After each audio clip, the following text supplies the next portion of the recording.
exotic dishes na matitikman nyo dito ay ang adobong palaka. Hello po, Ate Claire! Ano po bang lulutuin natin for today? Adobong palaka. Adobong palaka? Yan po yung palaka na binalatan na. Tanggal na yung ulo at saka yung mga laman loob niya. Bakit po tinatanggal po yung mga laman loob? Mapait yun. Parang sa isda, may mga apdo. Hindi kinakain yun. Alam niyo po ngayon, para po siyang tao na nakatayo. Yes, tama. Tatry ko lang po siyang hawakan Sige, kung sige. ano pong feeling. Para lang siyang karni lang. Ba't po parang matigas? Ganun talaga. So pag kinain niyo po matigas? Hindi, kaya lulutuin siya. Ano pong klaseng palaka to? Kasi di ba po marami pong klase ng palaka. Ano po ito? Palakang bukid to. Sa bukid to nahuhuli sa mga palayan. Paano niyo po siya nahuli? Ano siya? May trap. Minsan dinadakma lang. Sige po, paano po ba yung unang step? Magigisa ka ng bawang, sibuyas, kamatis.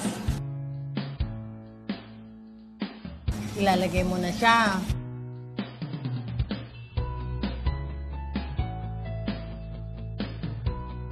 Pag medyo na-simmer na siya, lumasa na siya, lalagay mo toyo, sili,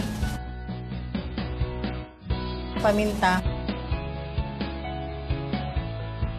huling-huli yung suka.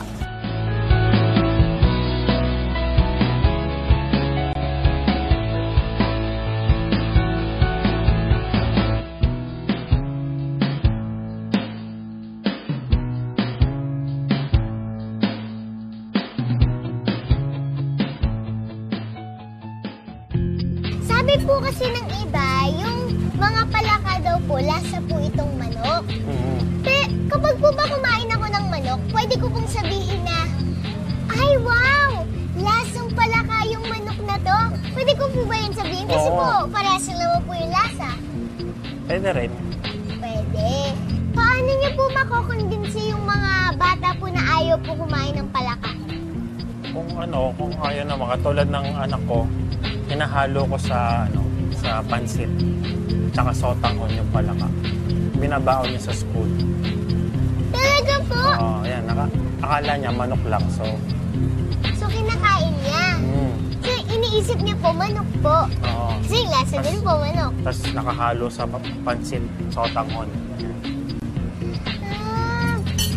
Pag po ba kumain po ako ng palaka, tataas po ba yung talon ko? Hindi ko alam. Tingnan natin mamaya. Sir Andre, pwede ko na po ba tikman? Sige. Wait lang po Mga followers, titikim na tayo. Tara!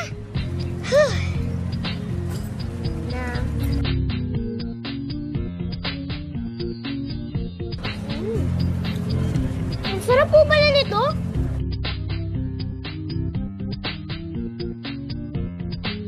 Lasang manok.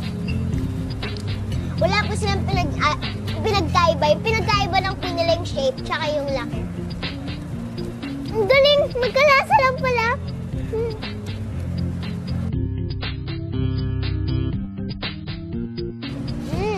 Ito po yung bougainvillea salad.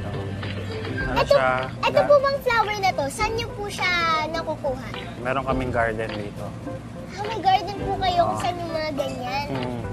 Tapos okay siya kasi sa ibang lugar, gamot siya sa diabetic.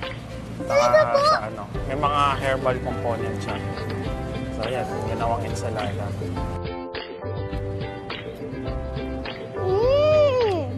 Bongga!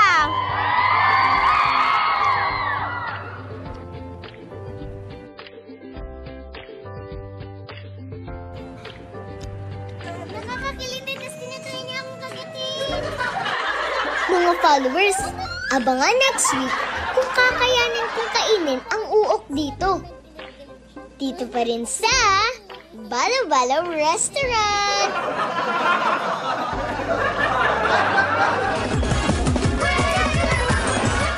See you next week dito lang sa